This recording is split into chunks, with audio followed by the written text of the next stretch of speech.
lukiskan indahnya Kau Tuhan. Bagimu segala pujian dan kemuliaan.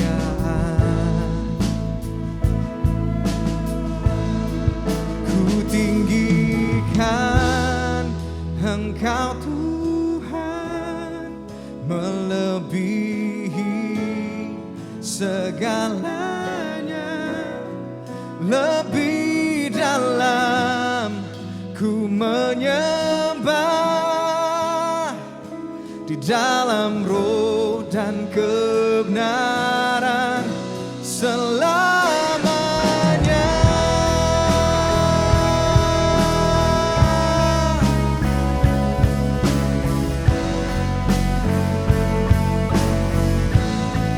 Kami katakan sungguh besar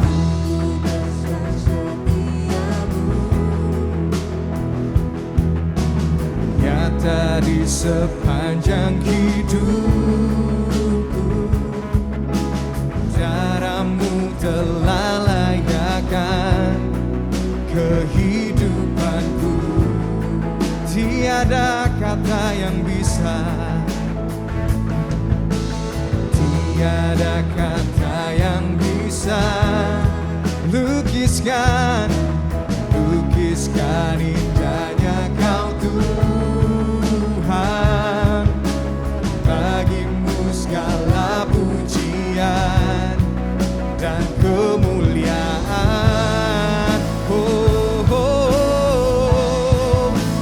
Ku tinggikan Engkau Tuhan, melebihi segalanya.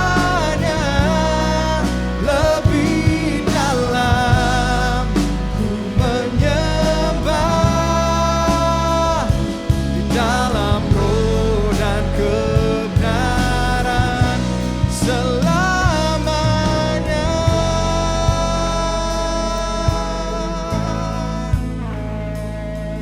Dalam roh dan kebenaran.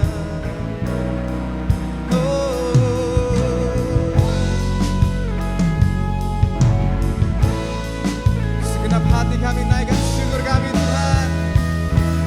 Oh, ku tinggikan Engkau Tuhan, melebihi segalanya. Lebih dalam ku menyembah, di dalam roh kami tinggikan kan Engkau Tuhan, melebihi segalanya. Lebih dalam ku menyembah, di dalam roh dan kebenaran selamanya. Sebentar kita akan mengambil perjamuan kudus untuk memperingati pengorbanan Tuhan Yesus di kayu salib untuk menebus dosa kita. Teman-teman dipersilakan untuk mempersiapkan perjamuan kudus. Perjamuan kudus ini diperuntukkan bagi orang-orang yang telah menerima Tuhan Yesus sebagai Tuhan dan Juru Selamat secara pribadi. Mari kita mempersiapkan hati untuk mengambil perjamuan kudus ini dengan memohon ampun atas dosa-dosa kita dan melepaskan pengampunan bagi orang yang telah menyakiti hati kita.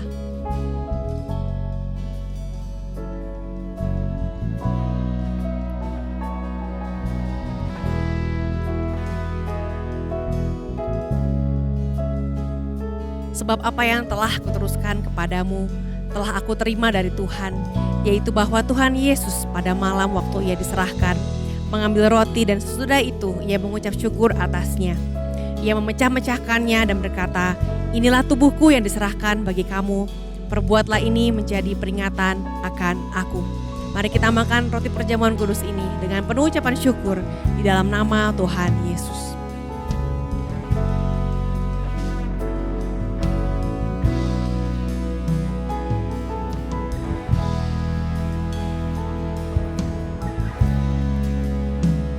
demikian juga ia mengambil cawan sesudah makan.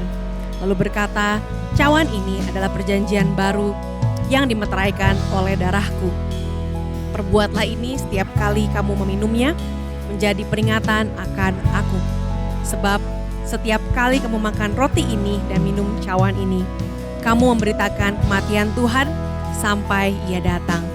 Mari kita minum cawan anggur ini dengan penuh ucapan syukur di dalam nama Tuhan Yesus.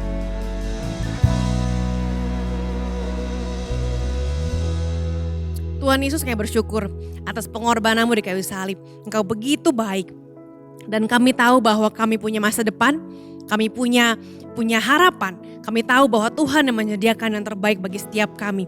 Kami siap berjalan dengan penuh harapan, dengan penuh keyakinan bahwa Tuhan Allah yang akan menunjukkan arah, Tuhan Allah yang akan menuntun langkah kami. Terima kasih Tuhan, kami serahkan hidup kami ke dalam tangan-Mu. Di dalam nama Tuhan Yesus kami mengucap syukur. Mari sama-sama kita angkat pujian pada Tuhan. Ku tinggikan Engkau Tuhan, melebihi segalanya, lebih dalam ku menyembah, di dalam roh ku tinggikan Engkau Tuhan, melebihi segala-galanya, ku menyembah dalam roh dan kebenaran selamanya.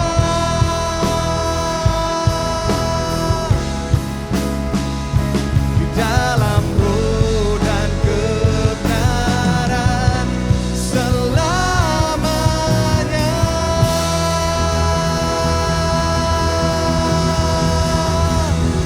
Oh, selamanya, selamanya.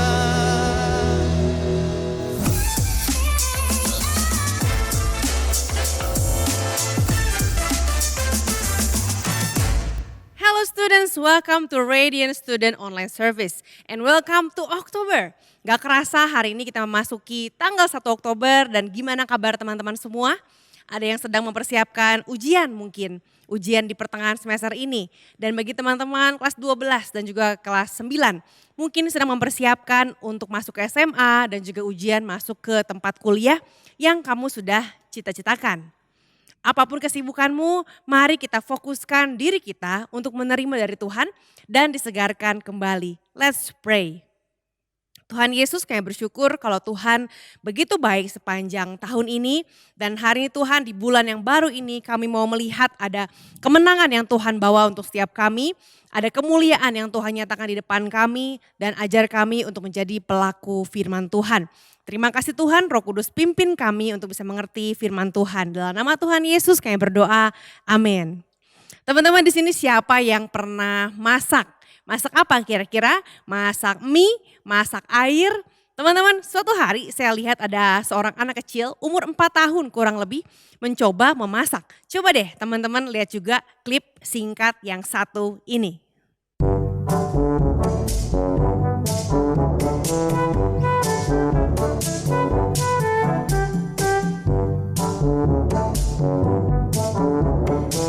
Wah, cute banget kan teman-teman, anak kecil ini super cute dan dia mencoba untuk memasak dengan mengikuti instruksi dari mamanya.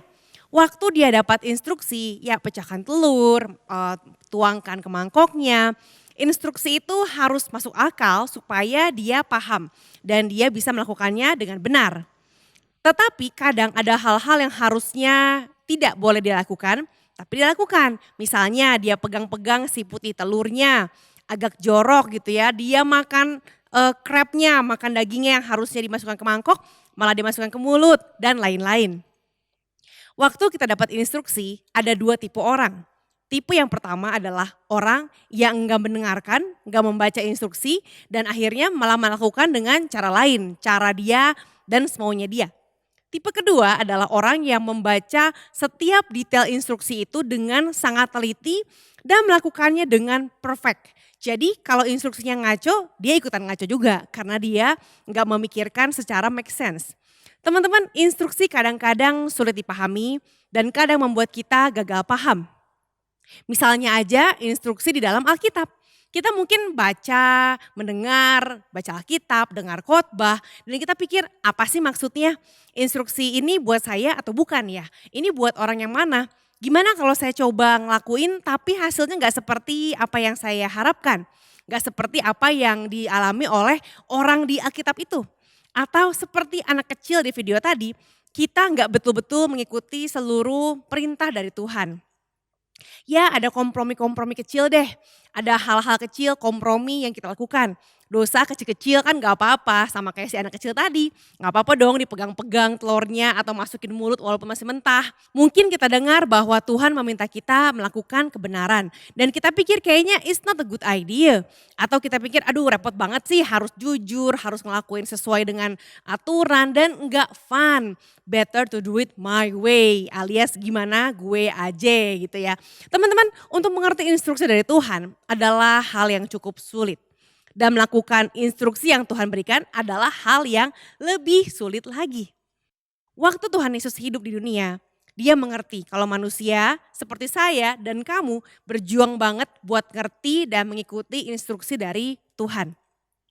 Jadi waktu Yesus tahu kalau orang-orang itu suka gagal paham atau miskom tentang firman Tuhan, Yesus langsung memperjelas, gini loh maksudnya, begini loh bukan begitu. Waktu orang-orang kesulitan buat ngikutin instruksi dari Tuhan, walaupun sebetulnya mereka pengen ngelakuin firman tapi mereka nggak mampu, Yesus menolong dan mendukung mereka. Dan bahkan waktu orang-orang gak mau mengikuti instruksi dari Tuhan, Yesus mengajak mereka untuk melihat segala hal dari sisi yang berbeda. Kalau dia bilang, gue gak mau ikutin perintah Tuhan. Yesus ngajak mikir, coba dilihat dari sisi ini, coba dari sisi yang sebelah situ. Sampai mereka memutuskan buat oke deh kayaknya gue mau ikut Tuhan. Nah, salah satu cara Yesus adalah dengan mengajar lewat telling stories, lewat cerita-cerita yang mudah dimengerti. Tuhan Yesus mengajak orang-orang untuk mengubah cara mereka hidup, memberikan ide-ide yang baru dan menyentuh hati mereka lewat cerita tersebut. Cerita yang Yesus ceritakan biasanya berbentuk perumpamaan nih teman-teman. Biasanya disebut parabel, bukan cerita yang betul-betul terjadi. Cerita ini mau menyampaikan pesan tertentu. Tetapi ketika orang-orang mendengar cerita dari Yesus, awalnya mereka enggak selalu ngerti apa sih maksud Tuhan Yesus. Dan bagi Tuhan Yesus, it's okay. Kalau kamu gak ngerti, it's okay. I will explain to you. Nah di Matius 13 ada sebuah cerita yang berjudul perumpamaan tentang seorang penabur. Dari awalnya aja udah jelas ya, itu adalah perumpamaan alias ini bukan cerita sesungguhnya. Matius 13 ayat 1-9 menceritakan tentang seorang penabur yang dia sedang menabur benih. Dikatakan begini ayat yang ketiga, adalah seorang penabur keluar untuk menabur. Pada waktu yang menabur, sebagian benih jatuh di pinggir jalan. Lalu datanglah burung dan memakannya sampai habis. Sebagian jatuh di tanah yang berbatu-batu yang tidak banyak tanahnya. Lalu benih itu pun segera tumbuh karena tanahnya tipis. Namun sesudah matahari terbit, layulah tanaman itu dan menjadi kering karena tidak berakar. Benih yang lain, yang ketiga, jatuh di tengah semak duri, lalu makin besarlah semak itu dan menghimpitnya sampai mati. Benih-benih lainnya, ini yang terakhir, yang keempat, jatuh di tanah yang baik lalu berbuah. Ada yang 100 kali lipat, ada yang 60 kali lipat, ada yang 30 kali lipat. Siapa bertelinga, hendaklah ia mendengar. Cerita yang disampaikan oleh Tuhan Yesus dimaksudkan untuk mengajak orang berpikir. Bukan untuk membuat orang bingung, tetapi membuat orang-orang mikir dan supaya mereka penasaran. Gimana sih caranya untuk menjalani hidup yang berbeda dan lebih baik. Di dalam hal ini Tuhan mengajak mereka untuk berpikir gimana supaya saya menjadi tanah yang subur, tanah yang keempat tadi. Nah menurut kamu perumpamaan ini tentang apa sih? Apa yang membuat kamu bingung dari cerita ini? Bukan hanya kita yang bingung waktu Yesus memberikan cerita perumpamaan. Bahkan para murid Yesus pun yang hidup sehari-hari bareng Yesus dan dengar langsung dari Tuhan, dia nggak selalu paham apa maksudnya. Tetapi untungnya Tuhan Yesus mengambil waktu untuk menjelaskan. Nah, penjelasannya ada di Matius 13 ayat 18 sampai 23. Dikatakan begini, karena itu dengarlah arti perumpamaan penabur itu. Kepada setiap orang yang mendengar firman tentang kerajaan tetapi tidak mengerti. Jadi ini untuk yang mendengar tapi tidak mengerti. Datanglah si jahat dan merampas yang ditaburkan dalam hati orang itu. Itulah benih yang ditaburkan di pinggir jalan. Ini orang yang pertama. Yang kedua adalah yang ditaburkan di tanah yang berbatu-batu. Artinya orang yang mendengar firman itu dan segera menerimanya dengan gembira. Dia happy, dia excited mendengar firman tersebut. Tetapi gak tahan lama, dia tidak berakar, dia tidak rooted. Jadi cuma tahan sebentar saja. Apabila datang hal-hal yang menindas, jadi ada masalah, ada penganiayaan karena firman itu, orang itu segera murtad. Yang ketiga, ditaburnya di atas semak duri. Dan artinya orang yang mendengar firman itu dia senang, tetapi lalu ada kekhawatiran, ada tipu daya dari dunia ini. Dia berpikir, aduh kalau ikutin firman gak bisa cepet kaya nih, aduh gak bisa nipu nih. Akhirnya segala kekhawatiran dunia itu menghimpit firman sehingga firman tidak berbuah. Yang terakhir, yang keempat, ditaburkan di tanah yang baik. Artinya orang yang mendengar firman itu, dia mengerti dan karena itu dia berbuah. Ada yang 100 kali lipat, ada yang 60 kali lipat, ada yang 30 kali lipat. Yang namanya berbuah, buahnya itu enggak cuman 1-2 kali lipat. Dikatakan di sini 100, 60, 30. Wah banyak banget ya buah firman itu. Nah teman-teman, dalam cerita ini Yesus mengatakan kalau firman Tuhan itu seperti benih. Dan orang yang mendengarnya seperti jenis tanah yang berbeda-beda. Pertama, Yesus menyebutkan orang yang mendengar dia mengajar tetapi susah untuk mengerti apa maksudnya. Susah paham. Ada yang pernah mengalami hal seperti ini? Dengernya sih senang tapi gak ngerti apa itu. Lalu yang kedua, Yesus juga mention seorang yang semangat mendengar firman Tuhan di awal. Yes, amin, setuju. Tetapi waktu ada masalah-masalah hidup, mereka jadi kecewa. Ada yang pernah ngerasa seperti ini? Yang mikir bahwa gue kan selama ini dengar firman. Gue selama ini semangat di gereja. Gue selama ini melayani, tapi kok keadaan gak adil bagi saya, bagi keluarga saya, kok begini? Yang ketiga, Yesus menyebutkan orang yang mendengar perkataannya tetapi mengutamakan kepentingan yang lain. Nyari keuntungan, nyari kekayaan dan dia terdistract oleh kekhawatiran dalam hidup. Ada yang pernah ngalamin seperti ini yang relate dengan hal ini? Ada kekhawatiran jadi akhirnya kita kompromi. Dan finally Yesus berkata soal orang yang mendengar pengajarannya, mengerti firman itu dan hidupnya berubah. Adakah yang mengalami hal ini? Mendengar firman, melakukannya walaupun sulit, akhirnya hidupmu berubah. I think kita pernah mengalami hal-hal tadi. Saya pernah mengalami semua hal tadi. Dan Yesus tahu bahwa kita sering mendengar firman Tuhan, tetapi maksud firman Tuhan itu belum tentu kita pahami. Nah, maksud firman Tuhan adalah waktu Tuhan bicara, kita selalu punya kesempatan untuk meresponi firman tersebut. Apakah kita mau mengizinkan firman Tuhan tertanam, bertumbuh dan berbuah dalam hidup kita atau tidak.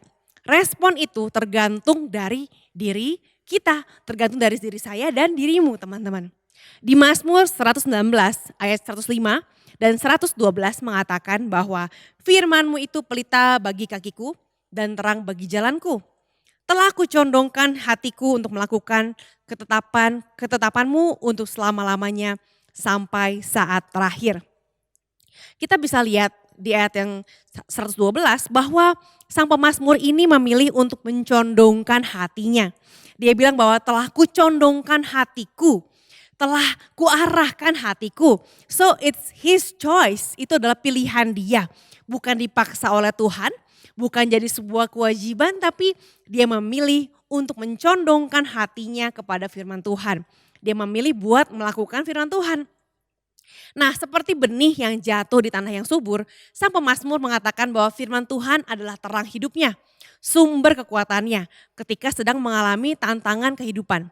Baginya, kata-kata dari firman Tuhan bukanlah sekedar encouragement doang, bukanlah sekedar semangat ya, bukan. Tetapi itu adalah sebuah kebenaran dan petunjuk untuk dia ikuti. Itu adalah satu-satunya instruksi. Firman Tuhan memberikan instruksi untuk dia lakukan. So, kira-kira kamu mirip dengan tipe yang mana nih dalam cerita Yesus? Apakah seperti yang pertama, orang yang struggle untuk mengerti perkataan Yesus? Dengar mah dengar, tapi gak ngerti. Atau seperti tipe yang kedua, orang yang ngalamin kesulitan sehingga sulit untuk percaya pada Tuhan. Atau yang ketiga, orang yang semangat mendengar firman Tuhan tetapi terdistract oleh hal-hal lain. Atau yang keempat, kamu merasa bahwa kamu seperti orang yang bertumbuh dan mengizinkan firman Tuhan mengubahkan hidup kamu. Apapun jenis tanah hatimu, saya mau memberitahu kamu satu hal. Firman Tuhan itu kuat, firman Tuhan itu tidak lemah.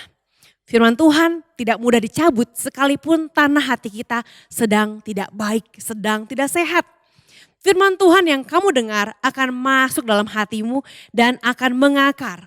Walaupun kamu merasa bahwa kamu sedang tidak sungguh-sungguh merespon. Atau dulu saya nggak lagi benar-benar merespon dengan baik. Tapi firman Tuhan itu kuat. Dia bisa bertahan walaupun kita pelupa. Walaupun kita gampang ke distract. Walaupun kita gampang kecewa. Ketika kita memutuskan untuk meresponi firman Tuhan dengan benar dan merawat benih-benih firman yang ditanam dalam hati kita dan pikiran kita, kita akan melihat benih itu tumbuh dan berkembang. How can we do that? Bagaimana cara kita membuat firman bertumbuh dan berkembang dalam hati kita, dalam hidup kita? Caranya adalah 3R. Mungkin kita pernah belajar ini, tetapi gak ada salahnya kita mengingat kembali 3R ini. Read, reflect, respond. 3R. Yang pertama, read. Mulailah dengan membaca firman Tuhan. Reading God's word in the Bible is the place to start. Mulai dengan read. Baca firman tiap hari saat teduh setiap pagi. Firman akan menolong kita memahami siapa sih Tuhan sebenarnya. Sebenarnya Tuhan Yesus mau kita ngapain sih hari ini? Dan apa sih maksudnya ikut Yesus setiap hari? Dan juga janji-janji Tuhan dalam Alkitab akan menguatkan kita di masa sulit dan masa-masa yang membingungkan. Pernah ngalamin harus ambil keputusan yang mana, kamu bingung, ke kiri, ke kanan, ke depan, ke belakang, semuanya benar. Tapi mana yang terbaik? Firman Tuhan akan membantu kamu menemukan jawabannya. R yang kedua, reflect. Waktu kita sudah mendengar apa yang Tuhan katakan, biasanya ada hal-hal yang kita harus renungkan. Reflect, bagaimana cara kita melakukannya? Kapan ya? Apa dampaknya? Tuhan mau bicara apa sebenarnya di balik semua ini? Jadi selain menyiapkan waktu untuk baca firman, read is good. Tapi jangan lupa R yang kedua, kita perlu menyiapkan waktu untuk reflect. Benar-benar mengambil waktu yang private, bukan banyakan, tapi your private time, waktu pribadi untuk merenungkan dan menuliskan apa yang Tuhan mau sampaikan buat kamu. Tuliskan janji Tuhan apa. Karena one day waktu kamu buka lagi bukumu, kamu akan sangat diberkati bahwa wah ternyata Tuhan udah pernah ngomong ini ya. Ternyata Tuhan udah pernah menyampaikan ini 3 tahun lalu mungkin, 2 tahun lalu mungkin. Kita juga bisa mempelajari lebih lanjut tentang makna dari firman itu lewat membaca buku penunjang Alkitab atau membaca Alkitab terjemahan bahasa Inggris atau terjemahan bahasa lain. R yang ketiga, respond. Bukan cuma baca, bukan cuma merenungkan, tapi meresponi. Lewat firman kita mendapat instruksi langsung dari Tuhan dan juga ada contoh-contoh yang Yesus tunjukkan semasa hidupnya. Dan dari situ Tuhan mengajak kita untuk meresponi firman dengan cara loving God, loving others, serving and caring for others. Teman-teman, waktu kita meresponi firman, kita bisa belajar untuk melayani Tuhan. Kita bisa belajar untuk melayani sesama kita dengan kata-kata kita, dengan tindakan-tindakan kita, dengan hal-hal simpel, dengan cara kita nggak sembarangan ngomong, nggak ngegosipin orang, dengan cara kita ikut senang dengan teman-teman kita yang mengalami hal yang baik, ikut sedih dengan teman-teman kita yang sedang mengalami kemalangan. Kita bisa sharing the good news of Jesus dengan kata-kata kita. Kita bisa belajar untuk mendengar dan meresponi firman Tuhan seumur hidup kita. Karena belajar tentang firman, meresponi firman itu adalah sebuah perjalanan seumur hidup. Kadang kita bisa merespon dengan benar, kadang kita lagi nggak peka. Tetapi kalau kita tekun dan berjalan bersama dengan komunitas yang sehat, kita akan menjadi tanah yang baik di mana firman Tuhan dapat bertumbuh dan berakar. Sekarang saya mau mengundang kamu untuk meresponi firman Tuhan. Apakah kamu tahu bahwa ada firman Tuhan yang harusnya kamu lakukan tapi belum kamu lakukan? Apakah ada dosa yang kamu masih berkompromi dengan hal tersebut dan kamu tahu bahwa aduh harusnya nggak bisa sih, harusnya jangan sih. Tapi saya masih sedikit nego-nego, bolehlah sedikit-sedikit lah Tuhan lah ya. Teman-teman, kalau kita masih nego dengan dosa, hati-hati, dosa sudah mengintip. Kita harus mengambil keputusan dengan tegas, iya ikut Tuhan atau tidak sama sekali. Hari ini saya mau mengajak kamu, yang pertama, kalau kamu belum pernah menerima Tuhan Yesus sebagai Tuhanmu, sebagai Juru Selamatmu, saya mau ajak kalian, mau nggak kamu terima Tuhan Yesus sebagai Tuhan dan Juru Selamatmu? Kalau kamu mau menerima Tuhan Yesus, hari ini adalah waktu yang paling tepat. Saya mau ajak kalian yang mau menerima Tuhan Yesus untuk berdoa, mengikuti doa saya. Mari kita berdoa. Tuhan Yesus, Engkau melihat hatiku, aku bertobat, aku menyerahkan hidupku, aku mengakui aku manusia berdosa. Aku perlu Engkau, ampuni dosa-dosaku, bawa aku untuk mengalami keselamatan daripadamu. Aku mengakui bahwa Yesus adalah Tuhan dan Juru Selamatku secara pribadi. Mulai hari ini aku berpindah dari kerajaan kegelapan kepada kerajaan terang. Terima kasih Tuhan Yesus atas anugerah-Mu, di dalam nama Tuhan Yesus aku berdoa.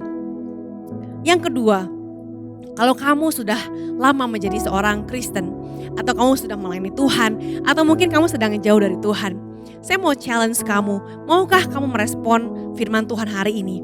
Maukah kamu menjadi pelaku firman, menjadi orang yang dengan hati yang subur, tanah hati yang subur, sehingga setiap firman yang ditanamkan itu akan bertumbuh dan juga akan berakar. Kalau kamu orangnya, letakkan tanganmu di dadamu dan mari kita berdoa. Tuhan Yesus, Kau melihat setiap tangan yang diletakkan di dada mereka hari ini Tuhan. Kau melihat komitmen mereka Tuhan. Biar setiap teman-temanku hari ini mereka mengambil komitmen yang baru untuk berjalan dalam firman. Meresponi firman dengan sebuah keyakinan bahwa Tuhan akan menolong mereka. Jadikan setiap teman-temanku ini Tuhan. Jadikan setiap kami sebagai tanah hati yang subur. Tempat di mana firman-Mu dapat bertumbuh dan berakar dan berbuah 100 kali lipat, 60 kali lipat, 30 kali lipat. Terima kasih Tuhan, ini komitmen kami di dalam nama Tuhan Yesus. Dan saat ini jemaat Allah, angkat tanganmu, terimalah berkat Allah dalam nama Bapa, Putra, dan Roh Kudus. Biar berkat Allah yang menjadikan kau berhasil dalam setiap usahamu. Biar firman Allah yang menjadikan engkau percaya diri melangkah dengan godly confident.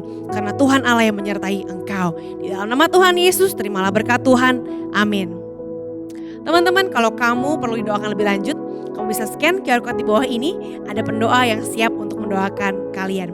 So happy weekend, God bless you.